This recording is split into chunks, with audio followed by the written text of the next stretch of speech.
Bonjour et bienvenue sur France 24 et sur Radio France Internationale. Nous sommes à New York et notre invité pour une interview exclusive est le président de la République démocratique du Congo, Félix Tshisekedi.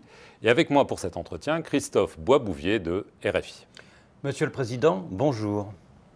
Bonjour, Monsieur Boisbouvier. Monsieur le Président, ici à New York, devant l'Assemblée générale, vous avez prononcé un discours dans lequel vous avez dénoncé sans détour l'agression militaire directe du Rwanda contre votre pays. Vous avez aussi demandé à l'ONU d'être plus transparente sur ce qu'elle sait à ce propos. Pourquoi ce cri d'alarme? Est-ce que vous avez l'impression que ne vous êtes pas écouté? C'est plutôt un cri de vérité, pas d'alarme, parce que les alarmes ont été données à plusieurs reprises pardon, dans la région à travers les ONG et autres organisations. Il fallait absolument ce cri de vérité pour que le monde entier sache ce qui se passe réellement et qu'on arrête avec cette hypocrisie, cette cécité et qu'on voit le problème dans son entièreté. Et c'est ce que j'ai fait. Alors ce mercredi, à New York, vous avez accepté de rencontrer votre homologue rwandais, Paul Kagame, en présence du Français Emmanuel Macron. Vous étiez réticent apparemment, mais vous l'avez fait quand même. Le principe d'un retrait des rebelles de Bunagana a été acté, mais on se souvient que la rencontre précédente avec Paul Kagame, c'était à Luanda le 6 juillet, ça n'avait donné aucun résultat. Est-ce que cette fois-ci, vous avez un calendrier pour ce retrait? Bon, d'abord, il faut que je précise par rapport à l'initiative française, vous savez, c'est la France qui préside le Conseil de sécurité en ce moment. Et le président Macron avait pris contact avec les deux chefs d'État, donc avant l'Assemblée générale, pour qu'on prenne rendez-vous ici à New York et qu'on parle de ce sujet. Donc, de ce côté-là, il n'y avait aucune objection de ma part. Et puisque je vous ai dit que mon but ici était de venir lancer un cri de vérité, j'ai continué sur cette même lancée dans cette réunion que nous avons eue autour du président Macron, le but étant d'obtenir, dans un premier temps, le cessez-le-feu et le retrait inconditionnel de Bunagana des M23, mais ensuite de rentrer dans le processus de paix tel que nous l'avons décidé à Nairobi, c'est-à-dire avec la fin totale des violences à l'est de mon pays. Et bon, en termes de calendrier, il n'y a pas vraiment un calendrier précis, mais il dépendra du déploiement de la force régionale qui est en train d'arriver. Le Burundi est déjà là, le Kenya, c'est pour bientôt, et la situation se clarifiera à ce moment-là. Alors, évidemment, la question qui se pose aussi, qui a été abordée lors de cette réunion, ce sont aussi les rebelles hutus rwandais du FDLR. Le Rwanda dit depuis des années, attention, c'est un danger pour nous, c'est une menace pour nous, et en plus, l'armée congolaise laisse faire, voire plus. Est-ce que vous vous êtes engagé sur ce problème, ou est-ce que vous pensez que c'est une fausse excuse du Rwanda? C'est une fausse excuse, mais par rapport à ces accusations, je trouve que le Rwanda est de mauvaise foi et qu'il utilise souvent ce prétexte pour justifier ses incursions en République démocratique du Congo. Depuis que je suis à la tête de mon pays, nous avons rapatrié à 2 reprises des centaines de combattants des FDLR. C'est quand même une preuve de bonne foi.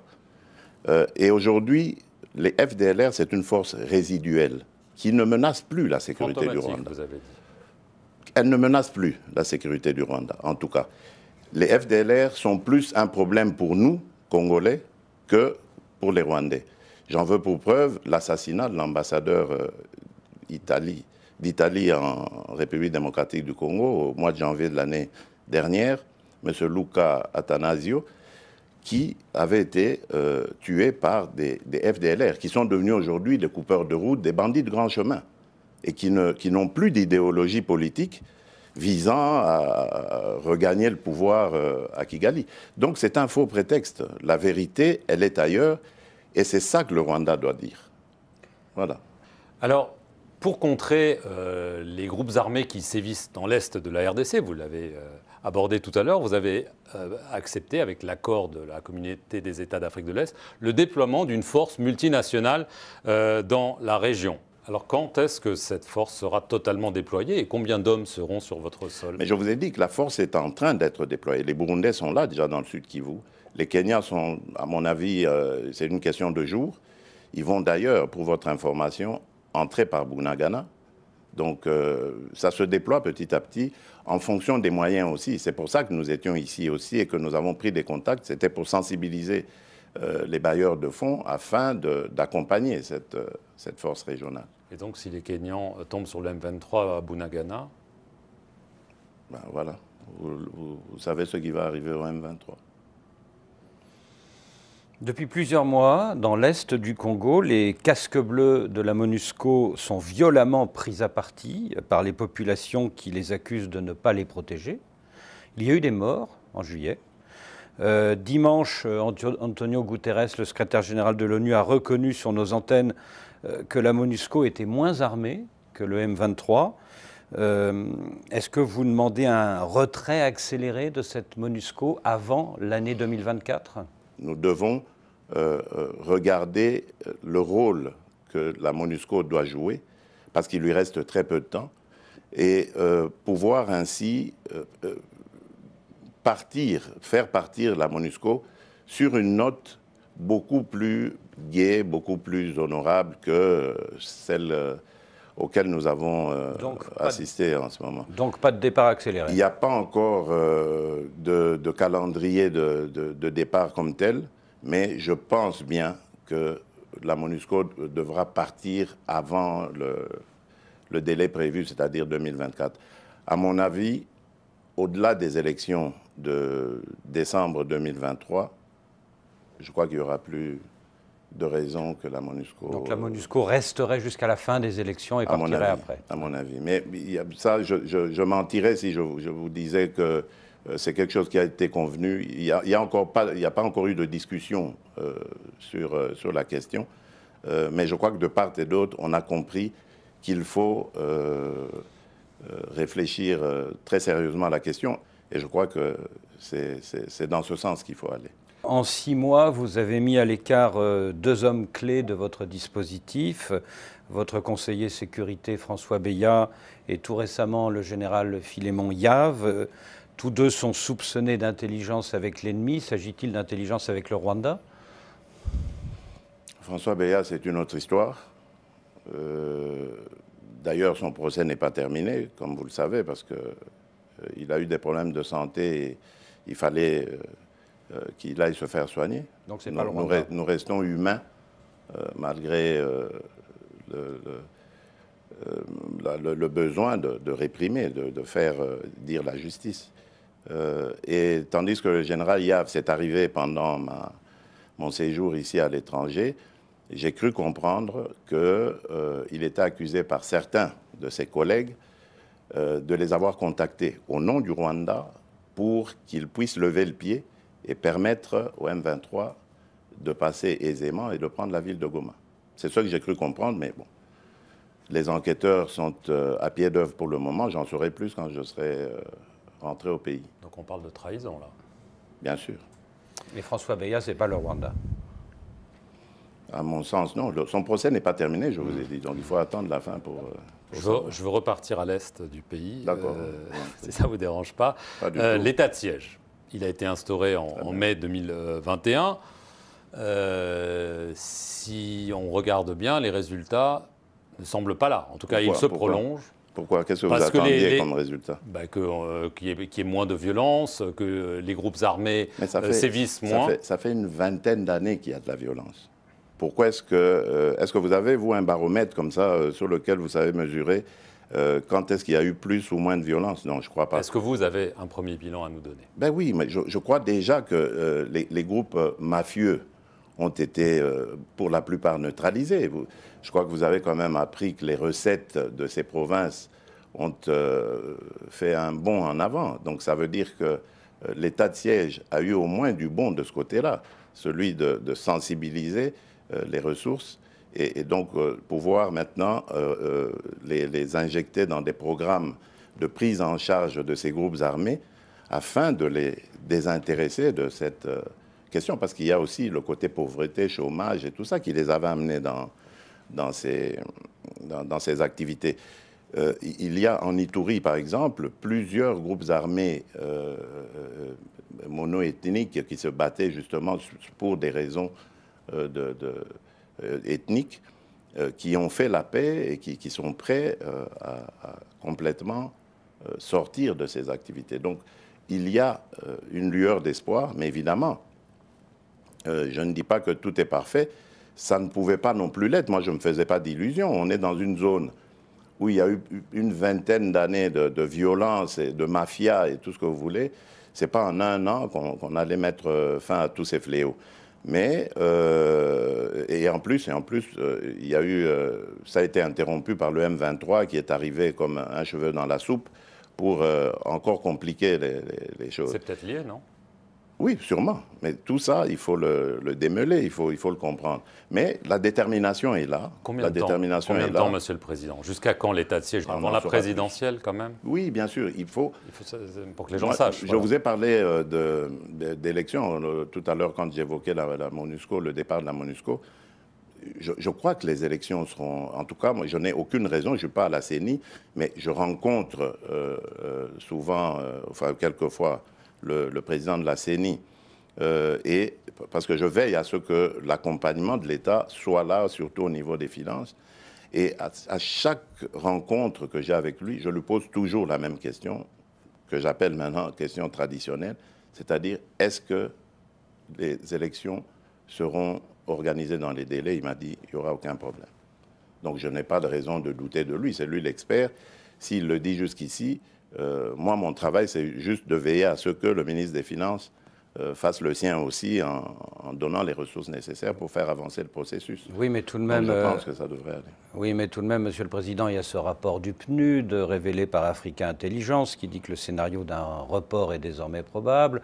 Il y a le fait qu'il n'y a pas de calendrier électoral encore pour l'instant. Faites très attention à ce qui a été publié là. Faites très attention parce qu'il y a eu beaucoup de manipulations. J'ai vérifié auprès des responsables du PNUD eux-mêmes, ils n'ont pas affirmé cela. Ils m'ont dit très clairement qu'ils n'ont jamais émis d'avis pessimiste. Jamais. Donc ça, c'est une récupération qui est sûrement l'œuvre de nos opposants. Hein. Et aujourd'hui, on sait comment on peut manipuler les médias et tout ça. Donc voilà, c'était ça le but. Mais il n'y a pas de calendrier. Parce qu'il y a des forces obscures en République démocratique du Congo qui ne veulent pas de ces élections. Si vous voyez ce qui se passe, par exemple, à l'Ouest aujourd'hui, qui ressemble presque comme deux gouttes d'eau aux violences qu'on voit à l'Est. Dans le Maï-Dombé. Ben voilà, donc c'est clair. Mais il n'y a pas de calendrier. Il y a une main noire qui veut saboter. Le calendrier viendra. Ce n'est pas le calendrier qui... On est à plus d'un an encore des élections. C'est pas le calendrier qui va faire les élections. Ce sont les électeurs. Il faut les enrôler. Il faut voilà, c'est ça qui est plus important pour moi. Le calendrier, on peut le faire en dernier lieu, en dernière minute. Alors, l'opposition... Oui.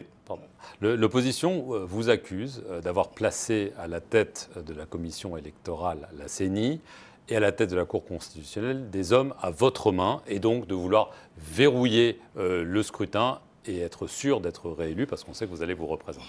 Je trouve que c'est une insulte à l'intelligence de ces deux grands hommes, et je ne suis pas le seul à le dire. Le background de Denis Kadima, par exemple, en termes d'élection, n'est pas... C'était le meilleur, d'ailleurs. Il avait le meilleur profil de tous les candidats présidents. Donc, je ne suis pas le seul à le dire. Et je crois qu'aujourd'hui, cette question est vidée parce que même cette fameuse opposition reconnaît en lui sa valeur. Et tous nos partenaires ont aussi adoubé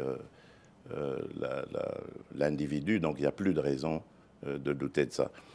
Quant au président de la Cour constitutionnelle, il a été choisi par ses pairs. Ce n'est pas moi. Donc, c'est un faux procès que l'on me fait en m'accusant d'avoir placé quelqu'un. D'abord, ce n'était pas mon homme de main, je ne le connaissais pas. Avant qu'il soit président, je ne le connaissais pas du tout. Je l'ai connu juste au moment où il a été nommé à la Cour constitutionnelle. Donc, avant ça, je n'avais jamais eu de contact avec lui. On peut le vérifier. Votre bilan, depuis 3 ans et demi, est fortement critiqué par l'opposition. L'arrestation, c'est ça la démocratie. L'arrestation, il y a quelques semaines, de votre ancien compagnon UDPS, le député Kabound, suscite beaucoup d'interrogations. Alors vous êtes... Des interrogations sur sur la raison. Il a été arrêté pour offense au chef de l'État, mais beaucoup s'interrogent sur le fait qu'il soit en prison pour ce délit. Et est-ce qu'il ne faudrait pas qu'il soit éventuellement placé en résidence surveillée? Ça, c'est à la justice de voir. Moi, je ne suis pas cette affaire. Vous êtes donc candidat en 2023, mais est-ce que des opposants, des personnalités comme Martin Fayoulou, qui continuent de revendiquer la victoire de 2018, comme Moïse Katumbi, comme qui sait un candidat pro-Kabila, sans parler de Matata Ponyo, est-ce que ces gens-là ne risquent pas de vous mettre en difficulté sur le thème « il faut sortir le sortant, il faut un changement » ? C'est le peuple qui décidera. Pourquoi est-ce que vous voulez que moi je me mette à spéculer sur... je ne suis pas Dieu le Père, je ne connais pas l'avenir. Moi, je vis au quotidien et j'écoute mes compatriotes et essaye, dans la mesure du possible, de répondre à leurs besoins, à leurs revendications. Le reste appartient justement à ce peuple. C'est lui qui décidera, le moment venu, de qui peut présider à... Mais vous semblez confiant, vous pensez que... Moi, je suis très confiant. Mais qu'est-ce qui vous rend confiant, justement, face à toutes ces critiques que vous essayez de la part? Les réalisations, nous en avons fait énormément. Regardez notre budget, regardez la gratuité de l'éducation. Aujourd'hui, nous sommes à la gratuité de la santé. Les infrastructures sont en train d'être construites et il y a ce fabuleux et ambitieux programme de développement à la base, c'est-à-dire de développement des 145 territoires qui fera date. Et nous sommes convaincus que les choses, le moment venu, vont être appréciées par nos compatriotes et ils nous renouvelleront leur confiance. Donc il n'y a vraiment pas d'inquiétude de ce côté-là. Excusez-moi, j'ai juste une... C'est pour ça que l'opposition a peur d'aller aux élections, d'ailleurs. J'ai juste une petite question sur quelque chose que vous avez dit qui m'a intrigué. Vous avez parlé d'une main noire. Oui, bien sûr. Mais vous parlez quoi? De possibles coups d'État, de déstabilisation? Bien sûr, mais il y a ça. Par des puissances étrangères ou non, oui et non. Enfin, on est en train d'élucider la question. Les arrestations que vous voyez là, dont on a parlé dans l'armée, ne sont pas le fait du hasard. Il y a réellement une main noire. Et d'où l'arrestation de François Béat? Ah non, ça c'est... François Béat, c'est arrivé avant, ça n'a rien à voir avec... D'où l'arrestation, peut-être, du général Liave, oui. On fera, en tout cas, on verra quel lien ça a avec ces événements-là. Merci, Monsieur le Président, de nous avoir accordé cet entretien. C'est moi qui vous remercie. Oui. Et merci à vous de nous avoir suivis sur nos 2 chaînes, France 24 et Radio France Internationale.